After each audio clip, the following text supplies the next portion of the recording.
the all-new Sandy Kastel and Friends Show with Sandy Kastel, singer, songwriter, author, and founder of Weeba. She'll be talking with local and international performers, artists, singers, authors, celebrities, and more. Plus, exciting features like Weema, Women and Men in Music and Arts, insights into Las Vegas real estate, and staying fit and fabulous forever. Now, let's bring on the host. Here is Sandy Kastel.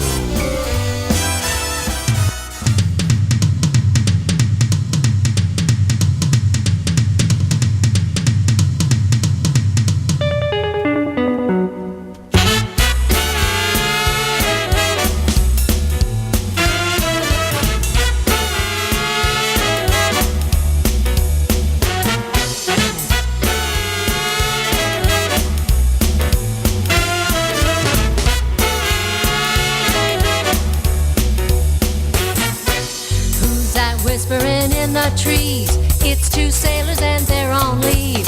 Pipes and chains and swinging hands. Who's your mama? Yes, I am. Fat cat came to play. Now you can't run fast enough. You'd best stay away when the pushers come to shove. Zoot suit riot, riot. Throw back a bottle of beer. Zoot suit riot, riot. Pull a comb through your coal black hair. Zoot suit riot, riot. Throw back a bottle of beer. Zoot suit riot, riot. Pull a comb through your coal black hair. Whoa, daddy.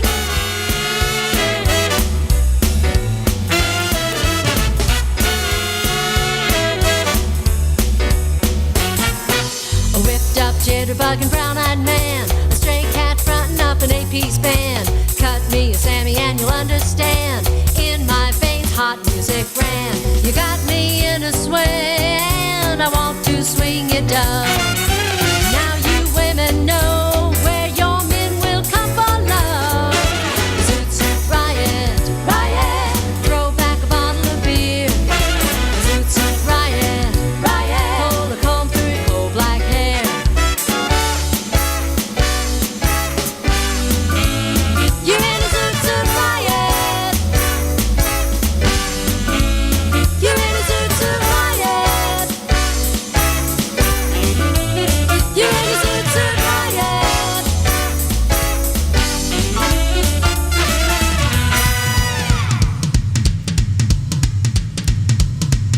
Zaroot zah zoo zow. Zaroot zow zoo zay. Zay yabba dabba. Zay zay zay. Zaroot zah ya ya ya.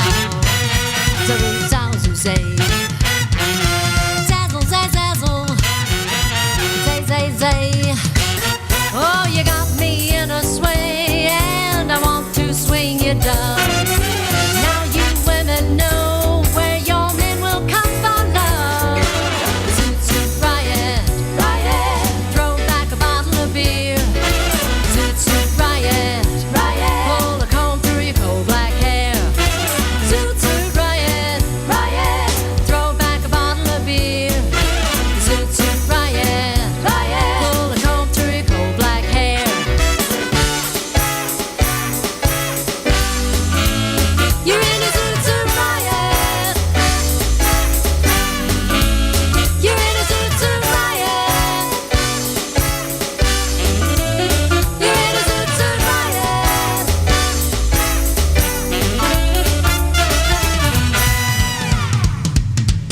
I think I'm about ready to sing it now.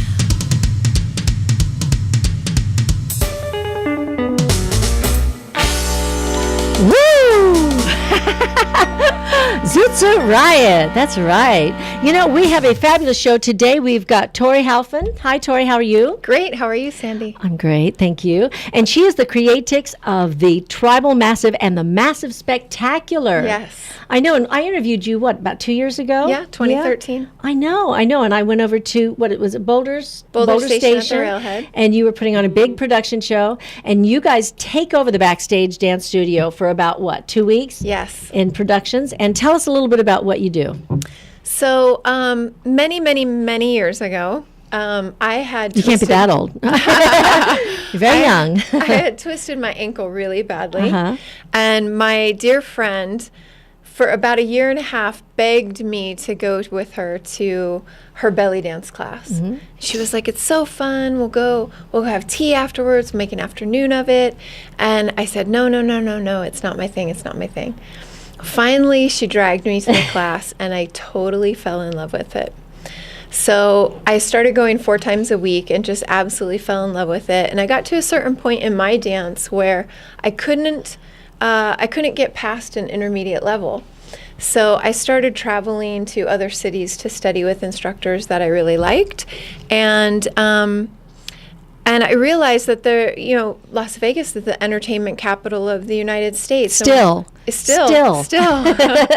And there was nothing here. Right. For belly dancing. Exactly. Right. So I created what I wanted, and I felt really blessed that it was also something that many, many other students were looking for. Mm-hmm. So I believe 12 years ago, I crafted a small nucleus of dancers and teachers that would come into Las Vegas. They would come from all over the world, professional dancers in their own right, but they never had that ability to come and just study dance. There were lots of festivals all over the United States, which is sort of like a buffet. You can take a class here and there with multiple different teachers, sometimes 30, 40, 50 different teachers, but you don't get to study and really learn from any of them. So that's what I created. I created what I was desiring to move forward in my personal dance, which was a very focused immersion experience, almost like a college, where you have multiple days, hours upon hours with those teachers. So you're being able to build that muscle memory and really take away real education. And it's not about shopping, and it wasn't about all of these things that the festivals really focus on. Right. It was just about education.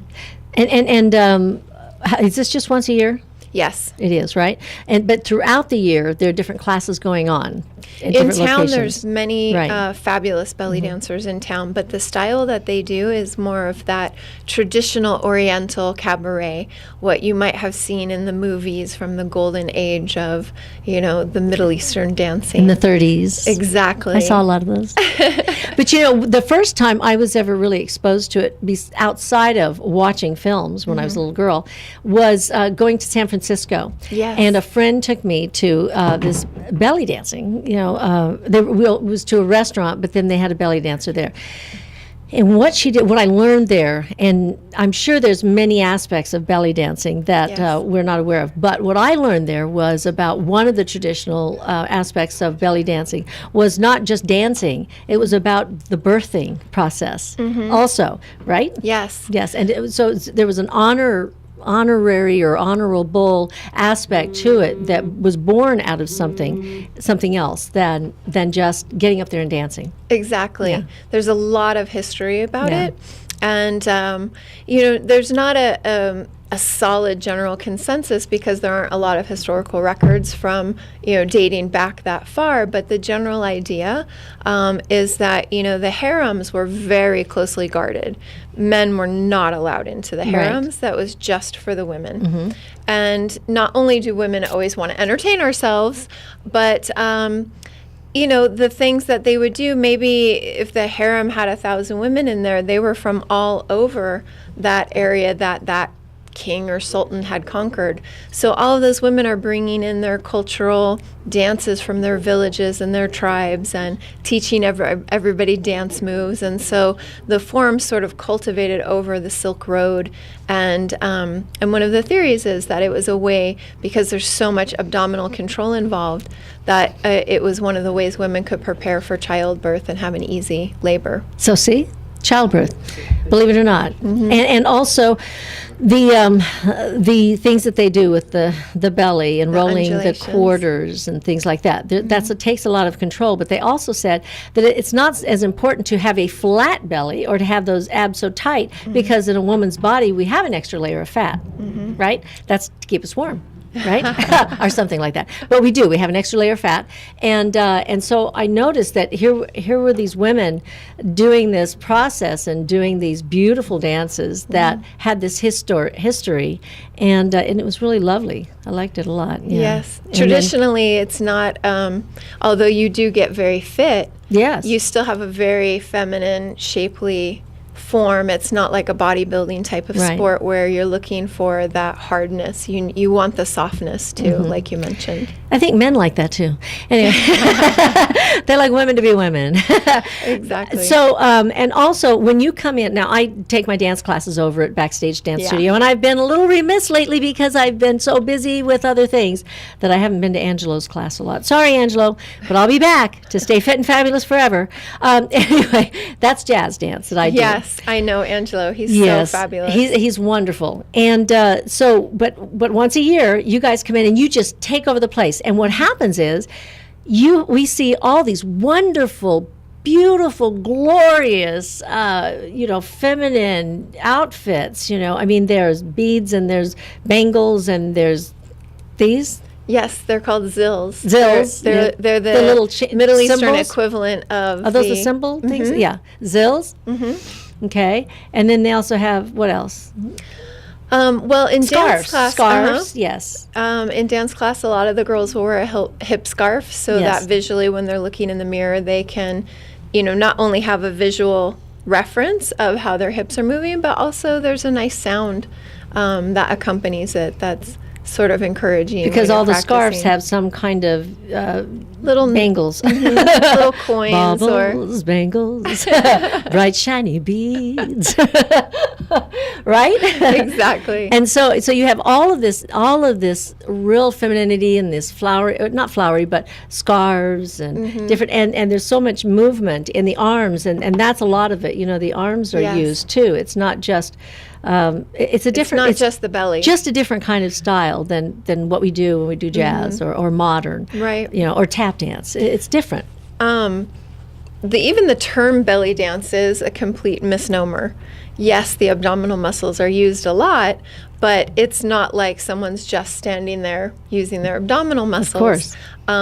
It's very much an entire body dance. Right. And takes years of training to perfect. Well, you know what?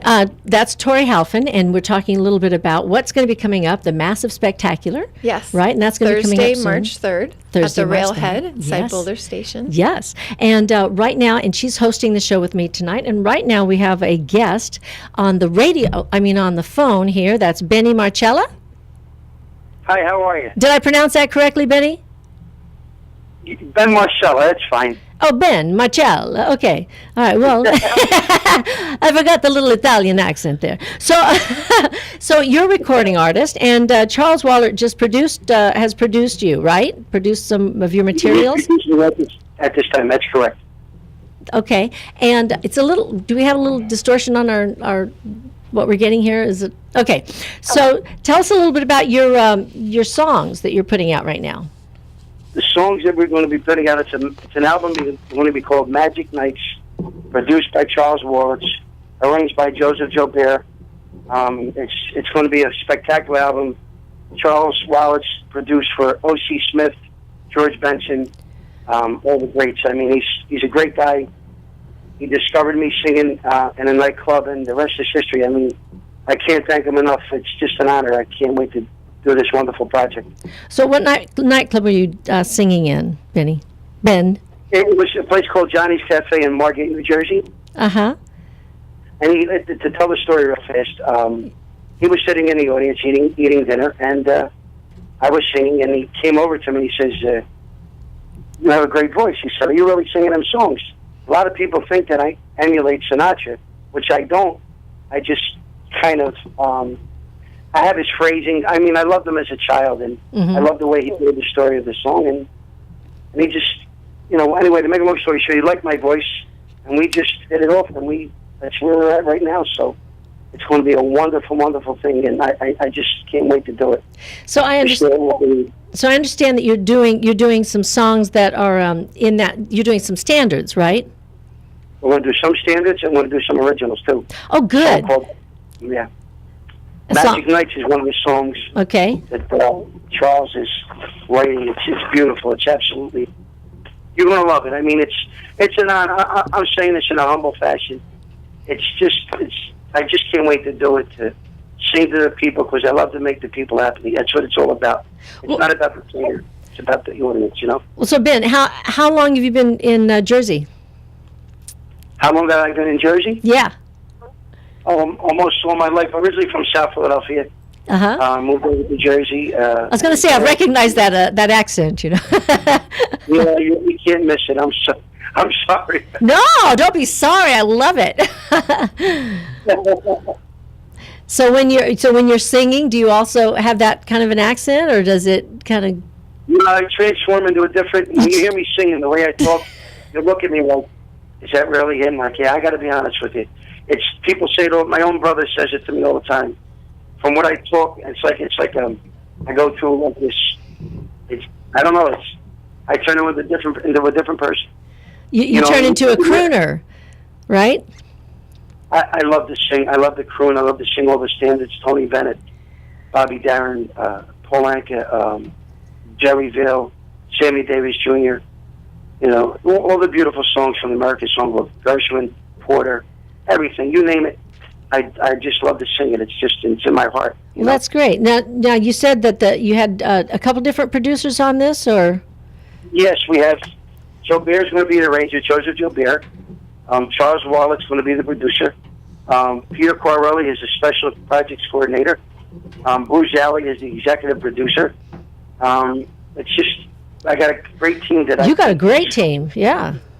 Oh yeah, I just can't wait. I'm in awe of it. I don't know.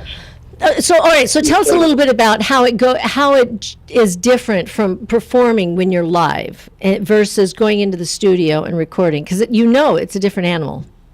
Well, okay.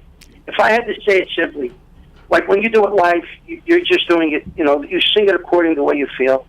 In the studio, you do it the same way, but you put your attention span into it. So you got to be. I mean, it's got to be exact. You got to be right on target. Like, you know, it's serious business in the studio. When you're more on stage, you can be more yourself. But in the studio, you got to do it exact, and that's the way I love it. I want to do it exactly the way I'm told to do it, and with the feeling that I'm told to sing in certain parts of the song. That's, you know, but it's just, music is, the arts are everything, you know? Yeah. So should we play, do we have some of his songs to play? We're going to play Night and Day, and this is Ben Marcella.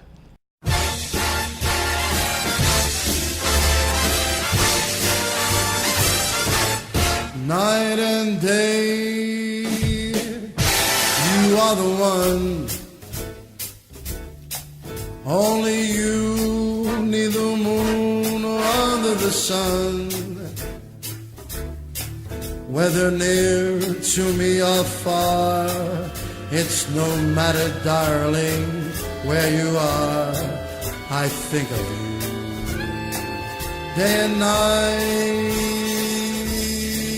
night and day. Why is it so that this longing for you follows wherever I go?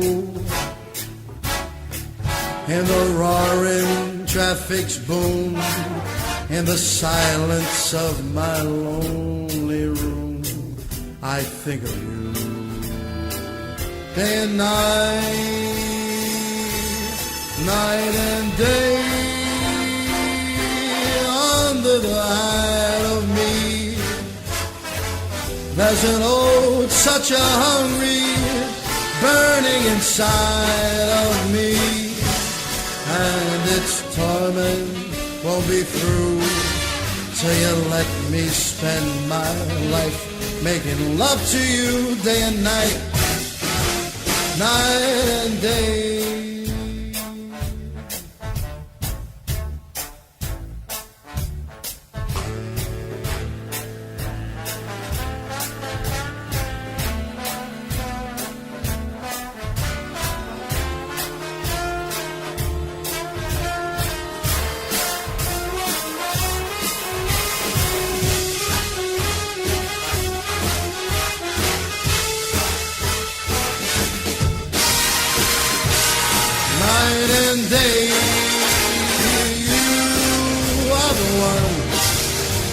only you need the moon or under the sun.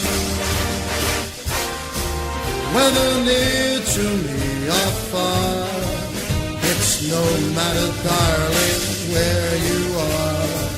I think of you day and night and day. Why is it so that this longing for you follows wherever I go?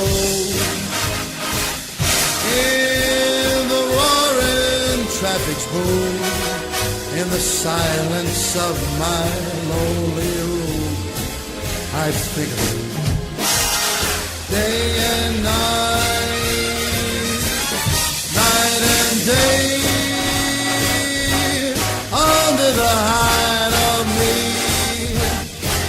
there's an old, such a hungry yearning burning inside of me, and its torment won't be through till you let me spend my life making love to you day and night. Night and day.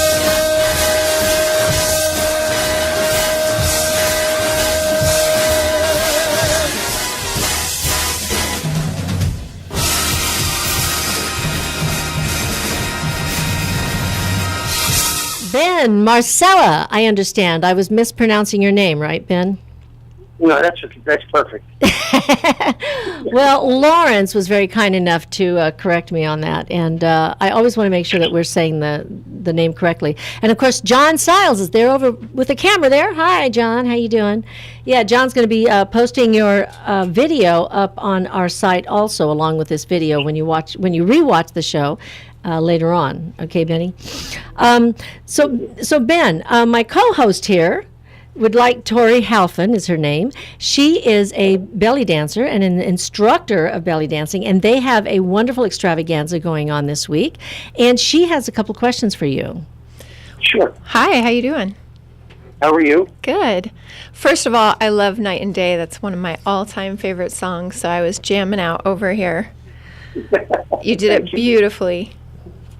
Thank you very much. So, for people that are listening, where can they go see you perform live? Well, in the Philly region, I'm mostly on the East Coast. I'm working, I'll give you all the places. It's a place called Atlantic City in Margate, New Jersey, which is right next to Atlantic City. It's called Johnny's Cafe every Wednesday and Sunday night, 5 to 10. On Thursday nights, Cafe Di Marino in Collingswood, New Jersey. Friday nights in Wildwood, New Jersey, Alfie's Restaurant. And Saturday's night in Philly's famous restaurant, Poppy's Restaurant in South Philadelphia. It's a busy schedule. Yeah. Yeah. And thank God. I mean, I hope this music, you know what? I just want to say, I hope this music stays forever for the kids and the generations to come. I hope they take us and just keep it going, because to me, there's nothing better than this kind of music. Just the way I feel. Well, you know what's nice, Ben, is that there's a whole new generation that's getting this, with the younger artists that are doing it and keeping it alive. They're introducing it to kids, and kids think these are all new songs, No, you're right. It's amazing. There are a lot of young kids that are really taking to the liking of Sinatra music and Tony Bennett. And, it's wonderful. I mean, it's just wonderful to see, So how was your family? Were they very supportive when you got into this as a career growing up? I grew up in South Philadelphia. Right across the street from my house was a place called Palumbo's Restaurant. I don't know if you ever heard of it. Frank Palumbo had the best night. It was like the Copacabana of New York and Philadelphia. What corner were you hanging out on? Yeah, I mean, like you had Victor Moan here, the Mills Brothers, Jack Jones I've seen, Bobby Rydell, Frankie Avalon, Right. Fabian, Nelson Sardelli, the Italian singer, Sergio Franchi, the Four Aces. Everybody played that room. Mm-hmm. And I lived across the street, and I worked there. And I used to see them rehearse, and I said, you know what? When I was 6 years old, my father used to take me, I said, this is what I want to do. And I went to school, I played drums for 20 years. I studied with a great teacher, world-renowned drummer, Carl Matola. He's no longer with us, but I used to sit in the band pit while all these great acts were actually playing, and I would watch, and I just loved it. I can't explain it. It was just, I was in awe of it all the time. So you were always singing this style of music then? Oh, I always, it never left me. Even when, like, you know, other kind of music, like I'm a big fan, I DJ'd and everything, but I love soul. I love all aspects of music, but that music just never left my heart. It just stayed with me forever. It's beautiful, absolutely beautiful. It's so important too that you're keeping it alive and introducing it to whole new generations of people that might be at any of those venues, the copious amounts of venues that you're playing each week. Yeah, it's you know, it's nice. People come up to you, and they come from all over, and they give you such beautiful compliments, and they love to just, when you make somebody cry, and I've seen it quite a few times. You remind me of your father, and you remind me of my uncle. And you know, you sang a song when I was so and so. I was on a boat, and I remember my grandfather, and they're actually crying to me as I'm singing, and like it's so touching to me. And it's a reward, a fulfillment that I can't express. You know, it's just. So are you going to be doing a tour around this year, this summer? Have you talked about doing that? I'm going to be appearing at the Dante Theater. I'm going to be doing it, singing with a big band there. It's going to be the new 500 Club. It'll be 5 dates there. I'll be there July 1st and 2nd. You know, hopefully, you know, once we get our record up and running, we're going to be going all over the place. So it's almost done. I mean, we're working on it right now, and it's going to be a great project. I mean, Charles is a genius. I mean, and Joe Bear, the arrangements, what he's putting together, I mean, it can't be touched. I mean, you're talking about people that did for Streisand. I'm with the best of the best. It's like one of the greatest doctors, you know, when you get an operation. Well, I'm one of the best arrangers to make me become that much better, you know. So how many people did you have in the band? Because it sounds like a full orchestra. Yeah, it's 16 pieces.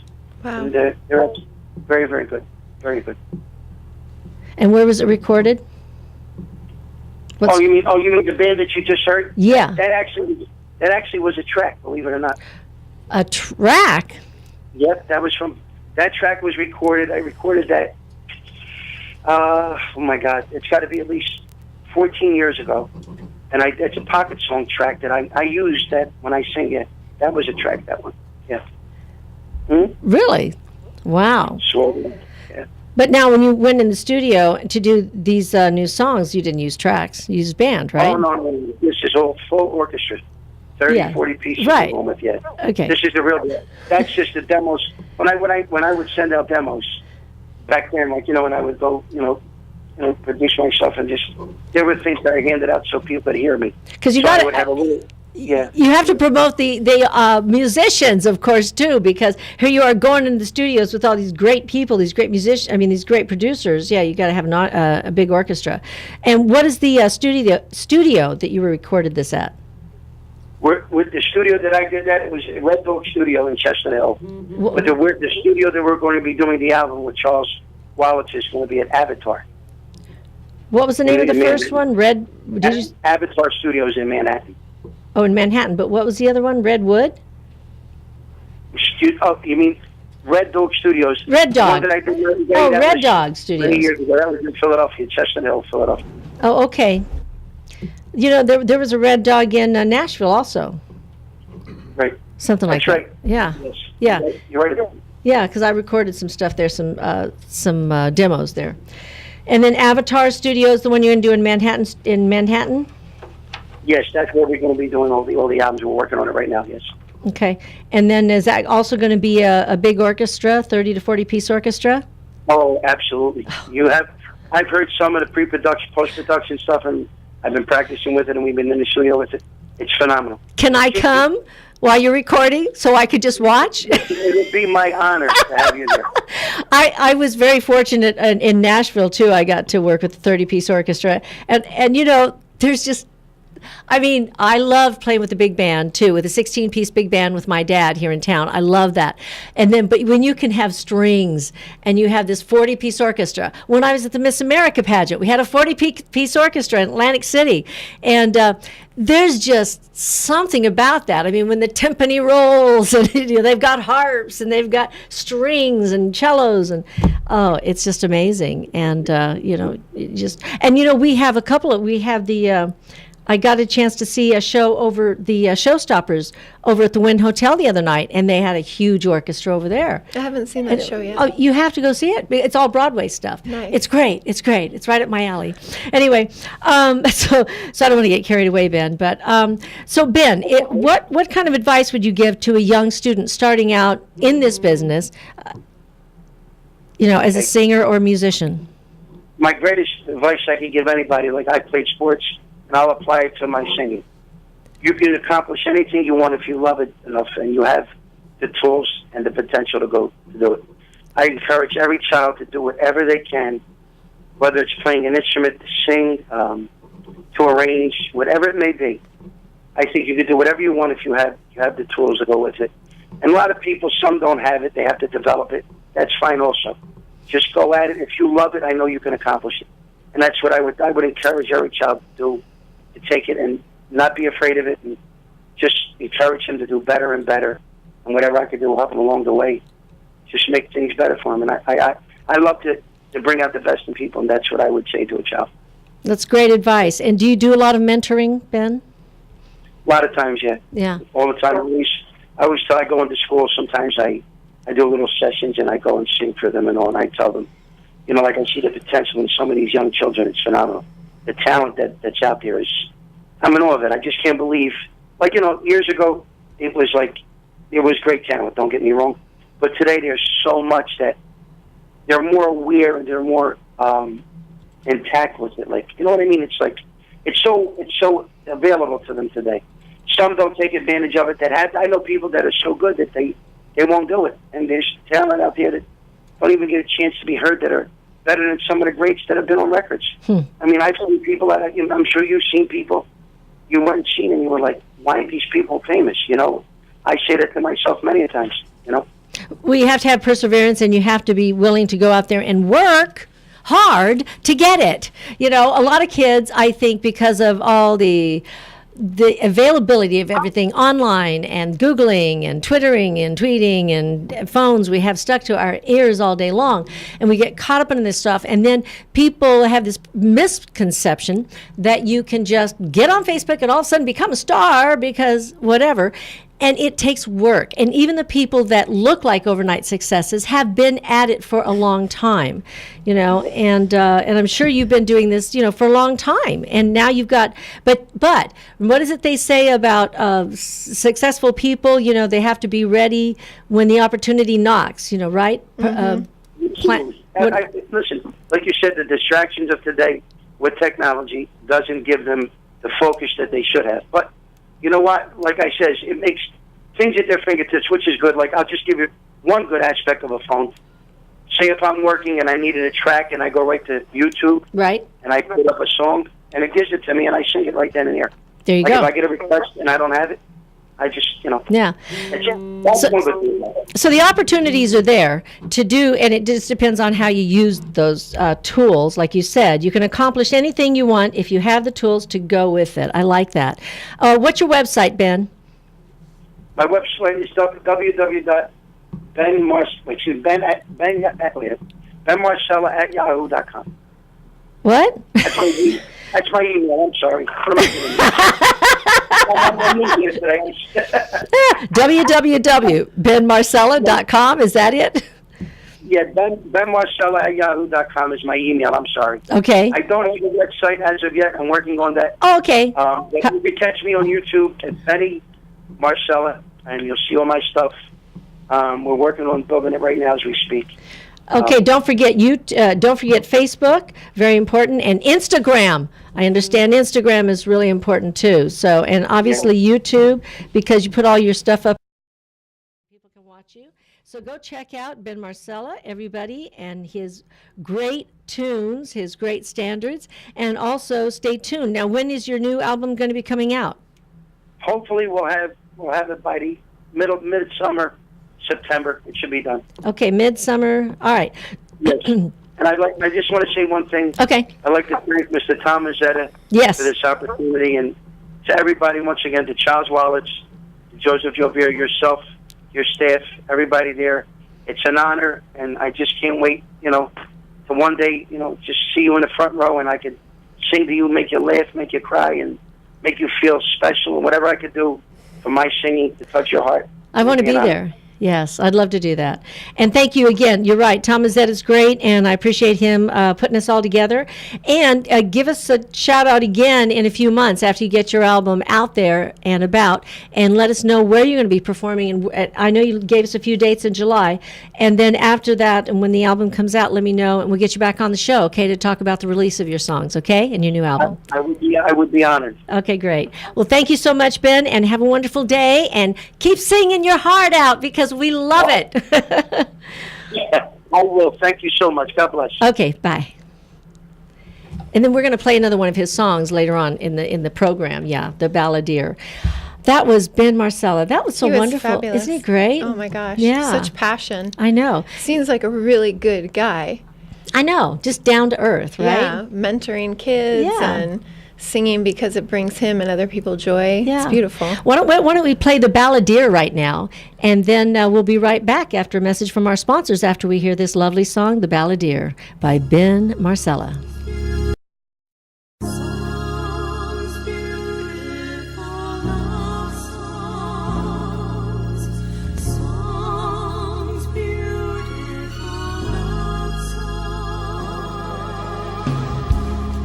I love to sing, it's my life.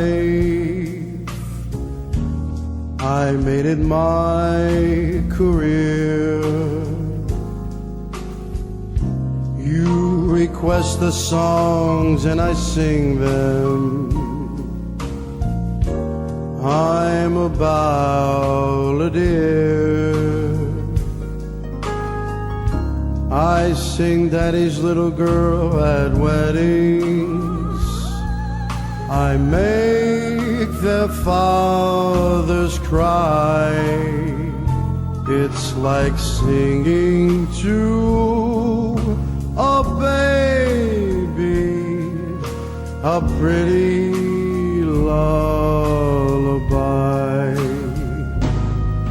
I sang all over the world. I took requests from kings and queens, love songs they wanted to hear. I have no peer.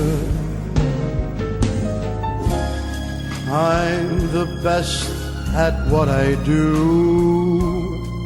and I love to sing. I care. God bless me with a voice that everyone loves to hear.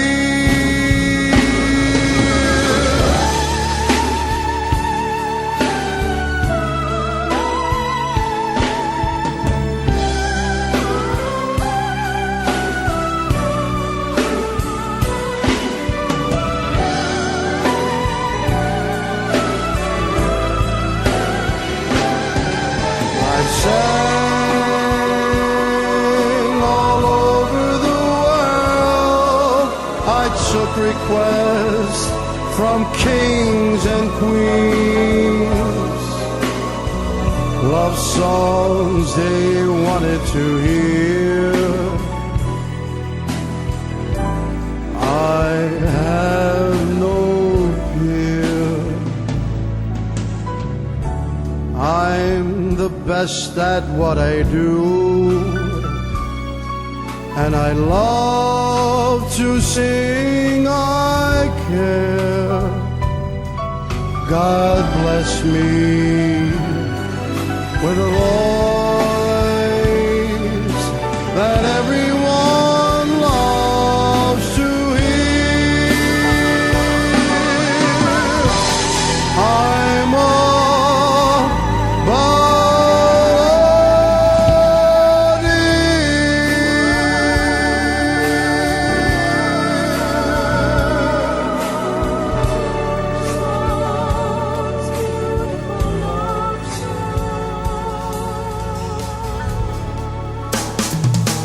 Welcome back to the all-new Sandy Kastel and Friends Show. Now, here again, Sandy Kastel. Hi, and welcome back to Sandy Kastel and Friends Variety Show with Sandy Kastel and Tori Halfon. Halfon. Yes. Oh, I see. See, I was saying Halfon, and it's Halfon. It's okay. Every American says it that way. That's okay. They always call me Castle or Castile or I don't know, whatever they call me. But it's Kastel, like pastel with a K. See, I've learned how to say it. Merv Griffin even said it wrong on the TV. What could I, do? So let's talk more about what you're doing, about not only the belly dancing, but this extravaganza that you put together. Yes. Let's talk about what's coming up this Thursday. Super. It's Thursday, March 3rd at the Railhead inside Boulder Station. And we have an incredible lineup. It's an all-star lineup. The most iconic belly dancers in the world on one stage. It's been hailed, I'm not just tooting my own horn, as Toot toot. the best show in belly dance. So it's really exciting to have these mega stars on stage and in such a beautiful theater. The Railhead is absolutely amazing. Yes. Really gives them the performance venue that they deserve. And we're really, really proud of the production. It's a great value. The tickets are only $40 at the door, and it's almost a 3-hour show. So you get bang for your buck. And all the proceeds go to benefit charity. We give all the proceeds to Nevada Childhood Cancer Foundation. Oh my gosh, that's great. Yeah, they're doing amazing work in the Valley for not only kids, but for their families, anyone touched by cancer, between the Caring Place and Nevada Childhood Cancer Foundation. So huge resource for local Nevadans, and we're keeping it local. So how did you get tied up and teamed up with them? Did you just decide that that's what you wanted to do? or- Actually, I had cancer 5 years ago, and I, during my treatment, was sort of directed to the Caring Place, and they have all of these programs, like you can go, and everything's free. You can go for counseling. Your spouse or loved ones could go for counseling. You could go just like bead a bracelet or hear a nutritionist speak or have Reiki or massage therapy done. They have all these different modalities to sort of relax you. It smells like a spa. It's like the opposite of a doctor's office, Right. which unfortunately you spend a lot of time in when you're going through cancer treatment. And it was just so nice. Even if you didn't talk to anybody there about cancer, it was just so nice to be there with other people who were going through it.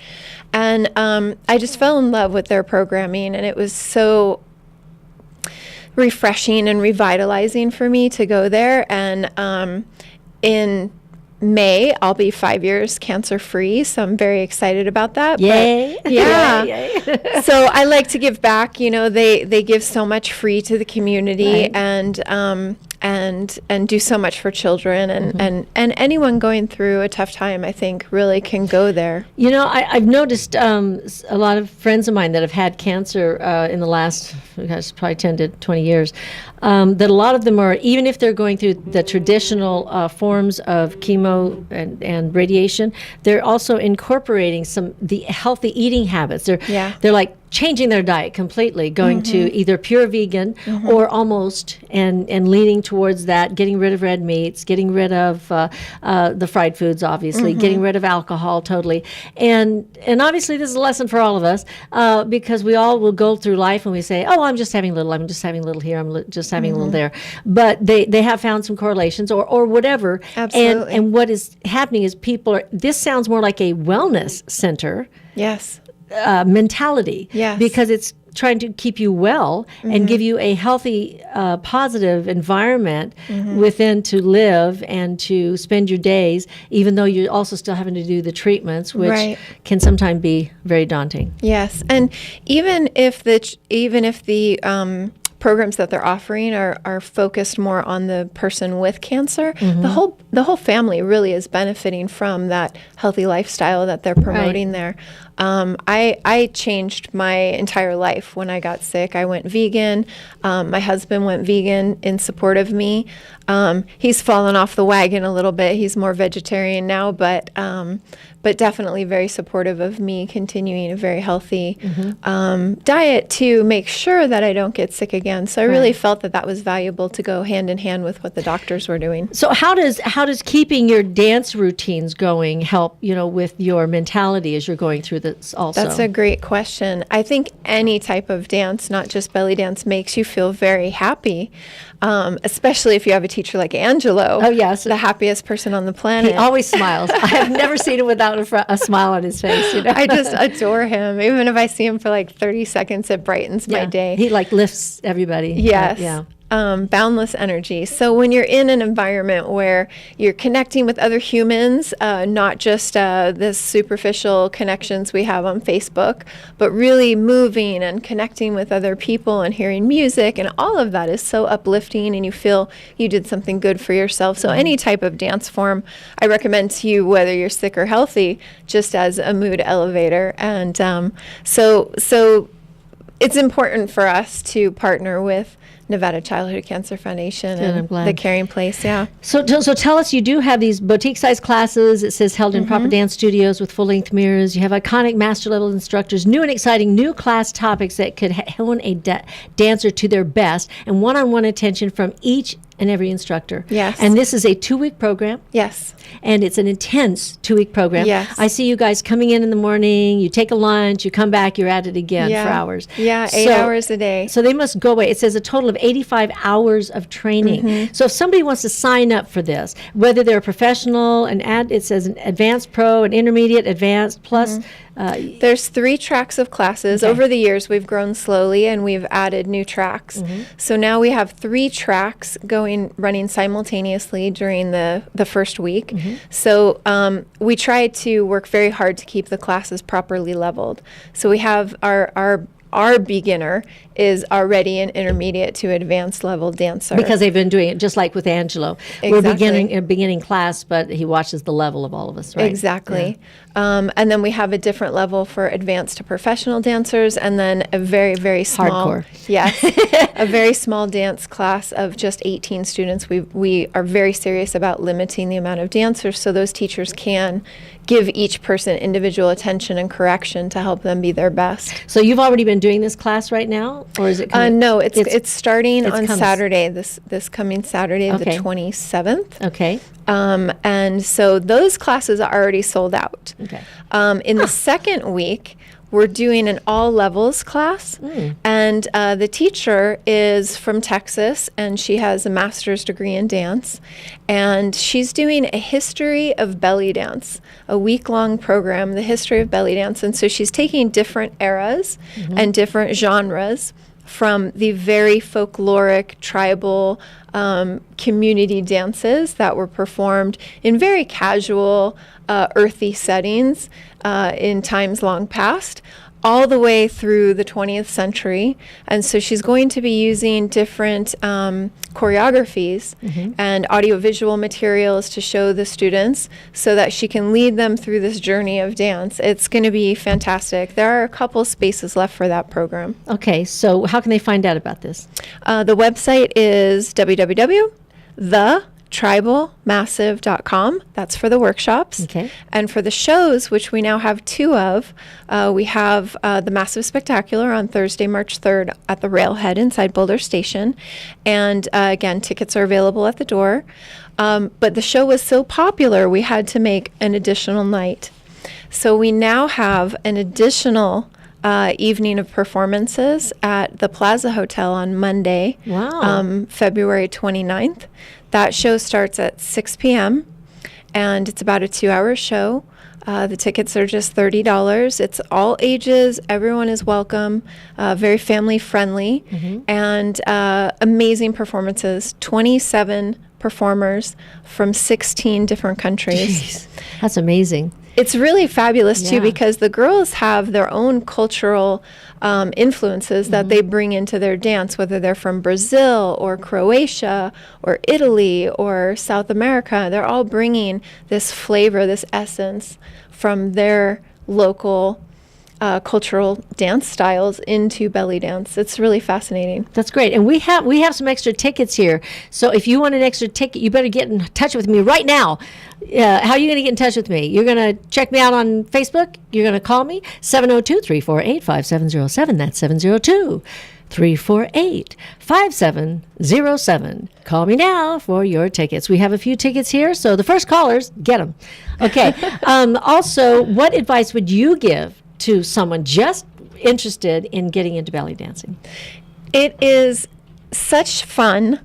And one of the things that I love seeing about a beginning belly dancer is how Americans are typically very self-conscious and very ashamed of their bodies. No matter how beautiful and fit and wonderful you look, everyone has this insecurity. And belly dance is very liberating. It's very liberating and very empowering. No, we are self-conscious about it. Yeah, because we want to try to put our best foot forward. And but go ahead. In other countries, they're a little bit more open than we are. Yes, absolutely. And they have a little bit, they're more in touch with what real human beings look like, clothed or naked. So I would say that no matter what your age, size, skill level is, find in your gym or your community center a belly dance class. Right here at the Flamingo Library, they give free classes twice a month. Wow. In a more I didn't know folkloric that. style Yeah. belly dance. And just go and dip your toe in. And if you don't like that instructor, try a different one. Yeah, because it is very subjective. You know, we all learn a different way, and we relate differently to different teachers. So it's Absolutely. just like when I've gone to dance classes. You know, through the years, sometimes I've gone and I've been, okay, next. But once you get into a class like Angelo's class, you never want to leave again. Exactly, Yes, you exactly. stay your lifelong dance, you know, in lifelong classes. Is there anything else you want to share with everybody so that they make sure they've got all the information for this event coming up and the classes that they Yes, can get please involved in? come to the shows. It is not only supporting the arts, but it's also supporting a great charity. Yes. And you're just going to have an amazing, fun time. So get out there, support the arts. You can find out all about the shows on themassivespectacular.com. And you can just show up and have a great time. And she said, what's the website for Tori or the event? You told us that, but tell us again. For the workshops, it's thetribalmassive.com. And for the shows, it's themassivespectacular.com. Okay, Diane, did you get that? That was her texting me. See, Diane's listening in. She wants to make sure it gets heard a million times. That is Spectacular.com .com. and thetribalmassive.com. That's amazing. Okay, thank you so much, Tori, for being on the show. Thanks for having Gosh, me. are you going to do a little belly dancing for us? No. No. Not today. We're going to get to watch it all at the either the class, whether you call in and get Yes. in that class, or you call me and get a ticket here. We've got a few tickets to give away, so don't be shy. And you can see all the videos on our YouTube channel. So Oh, if you good. just YouTube and type in the Massive Spectacular, you can see hours and hours of belly dance enjoyment. Great. Well, we'll see you at the Massive Tribal The Massive Spectacular. Spectacular. Anyway, thank you so much Thanks, again, Sandy. Tori Halfone. And this is Sandy Kastel and Friends Variety Show, and we'll be back next week. See you next time. Bye. Have a great week.